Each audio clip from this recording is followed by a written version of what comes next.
You ever play Alter Echo? It was developed by Outrage Games, who would ultimately go on to... Well, that's gotta be a new record, but I suppose it was obvious. Growing up a demo disc kid, there were a lot of video games I wanted to play but couldn't.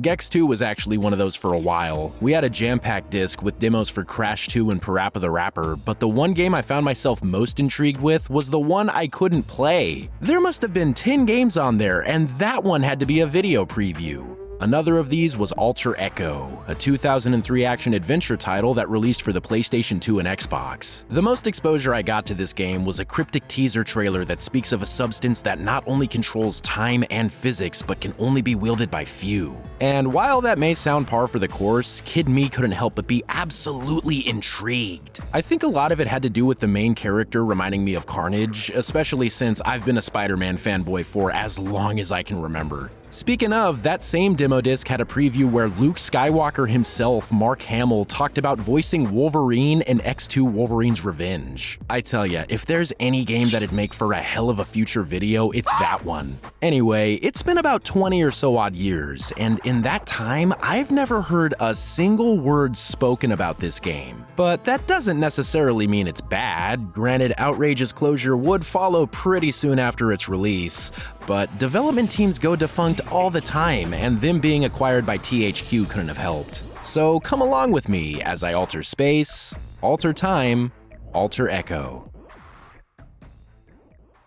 Set in the year 2850, the first few minutes are occupied by a pre-rendered cutscene that tells us of Shapers and the planet Proteus. Turns out these guys are psychics who can use its raw material known as multiplast to create anything they imagine. Chief among them is Pavo, who is not only the greatest Shaper, but also responsible for the creation of Echoplast, which has since left him corrupted. Our hero Nevin is also a Shaper, who along with friends Arana and Stome is dispatched to Proteus where their ship is attacked. Separated, Nevin finds himself donning a new suit as the now sentient Echoplast entrusts him with the quest of stopping Pavo. Even it isn't too keen on his goal of wiping out humanity, so it's up to our boy here to trek across the living planet whilst reshaping it as he sees fit. There's a healthy amount of platforming, so expect the likes of double jumps. However, where Alter Echo's true identity lies is in its combat. Nevin's suit not only looks cool, but can also change into various forms, starting with a basic sword variant that allows you to take on enemies with light and strong attacks, before introducing a gunner that allows for ranged battle, and finally a stealth frog thing that lets you slip past undetected, climb walls, and even pounce on top of guys. While every one of these serves a very different purpose, their use is increased tenfold when used in tandem, such as knocking a guy into the air and shooting them, or leaping onto their shoulders and throwing their ass. But I also found that this led to a few inconsistencies. Like, sure, you can initiate an air juggle with the sword, but aren't able to follow up with any actual attacks, at least other than a downward slash. I could definitely see this coming across as a cheap way of forcing you to incorporate the other forms, but at the end of the day, it all feels so satisfying that it doesn't really matter. And since combos are so highly incentivized, you're of course rewarded for stringing together super intricate ones. Provided you have a full meter, you can also incorporate time dilation into the mix. This sees you entering a grid-based minigame in which you use the D-pad or face buttons to further chain attacks against up to 5 other targets, with longer chains delivering greater damage. But it's rhythm-based, so every movement has to be calculated on the spot, with the tempo increasing with every pulse. This is possible with all 3 forms, however the gun caps out at 4 enemies and the stealth at just 1, though it holds the sole benefit of being an insta-kill with an added area of effect that hits anything close by. Defeating enemies, or plastids as they're called, also rewards you with Plasm, which is a currency used to buy upgrades. These range from simple buffs that increase Nevin's overall health to flashier combos and stronger versions of the sword and gun. But it seems like all of the good ones are locked until the end of the game, what with a combo that annihilates anything it touches and a plasma beam that arcs to hit multiple targets. Still, this one is a toughie. When you fight plastids, you fight a lot of them, some of which can only be damaged by the sword or gun, or who knows, maybe they can change form and keep you guessing. You're often accompanied by a buddy, whether Arana or Stome, and while they're nowhere near as egregious as some companions, they tend to get in the way a lot. Arana in particular has a nasty habit of just flinging dudes into the air, so if you're going for a high combo, maybe keep an eye on her. The rest of the gameplay is occupied by the aforementioned platform platforming, which is basic but serviceable, and puzzles in the form of sync nodes. These are akin to time dilation being rhythm-based, but see you navigating a maze of sorts, with success resulting in some kind of environmental change, be it disabling a shield or crafting a bridge. But this is really the extent of Nevin's shaping abilities, so if you were expecting anything crazy, I'm sorry to disappoint. Then again, this is a PS2 Xbox title, so there's only so much that could have been done, but I'd love to see a game where the main hero influences the world to create stuff. Maybe like a Lego game, but without Legos? I don't know, I feel like that's already happened, but there's plenty of room for further experimentation. Anyway, for everything Alter Echo nails, there are more than enough areas where the ball is not only dropped, but also deflated, kicked around, and lit on fire.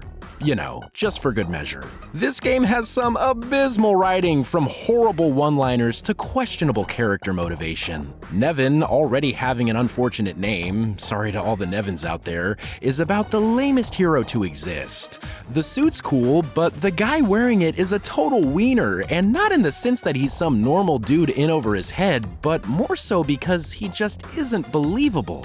Villain-wise, Pavo's alright, if a little heavy on the whole humanity is doomed and I will bring about their demise archetype, but his cronies Kess and Garen are straight up embarrassing. They know full well they're in service of a genocidal maniac, and when pressed about it, their excuses are money? So who cares he's crazy?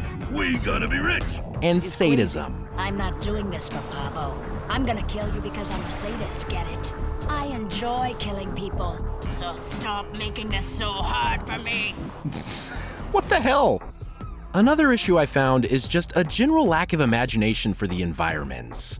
This is an alien world, so you'd expect it to feel alien. And while the sky is a funny color and the geometry is all over the place, there's never anything that makes you stop and go, wow, this looks insane. It honestly conjures up mental images of rural Utah more than anything else. And that isn't something that can be blamed on the technology of the time. I mean, think about a game like Ratchet & Clank, or even further back, Another World. Those two are celebrated to this day for their creativity in world building, and if they could do it, Alter Echo definitely could. Later areas also fall into the trap of having you retread already explored levels, and while this isn't inherently an issue, there isn't anything done to revitalize them. And it isn't like you're going back to access new areas either. Oh no, they are the same thing every time, with like one or two differences for puzzles, and of course stronger enemies. Credit where it's due, the same cannot be said about those enemies. Though there are only a few types, from the base plastids to gunners, hydra, gargoyles, titans, and wraiths, there are also different subclasses that affect their appearance and means of being defeated. Again, this loops back to the game's rock-solid combat, which I will reiterate makes it worth playing at least once. It's also got some pretty cool boss fights. You know, you take on ships, fight these two weirdos, and go up against Pavo a few times, with the final battle having multiple stages that begins with you having to cycle through the morphs before transitioning to a sword fight, and finally capping off with some energy ball tennis a la Ganondorf from Ocarina of Time. Everything wraps up nicely with another cutscene that sees Echo assuming a physical form, which I will add is identical to that of the recently defeated sociopath who attempted genocide and were treated to sequel bait for a game that never happened. And that's really everything there is to say about Alter Echo. It's one of those hardly talked about 6th gen titles that's loaded with good ideas, but bogged down by a lack of cohesion. It's clear that Outrage Games wanted to do something special too. The making of video illustrates a clear enthusiasm on their part, and seeing how much care they put into things like the design and animations makes it even more sad that they ultimately failed. Anyway, their closure would take place in 2004, while the company they split off from, Dilation, would go on to make Saints Row. Then again, they would go on to make Saints Row. And now they're fucking dead.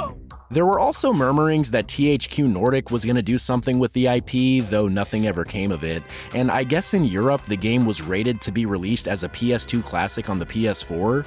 Yeah, that was also a colossal nothing burger. But I honestly don't think re-releasing this game would be the best play. Maybe something more along the lines of a total reboot would work out, or God willing a sequel, though I think that'd appeal to an even more limited audience. Maybe start from zero, figure out how to further innovate the combat and flesh out the characters and narrative some more. There's a fan base out there for this type of game. It just comes down to getting things right. And I personally believe that the biggest issue to solve, bar none, is changing this guy's name to anything other than Nevin.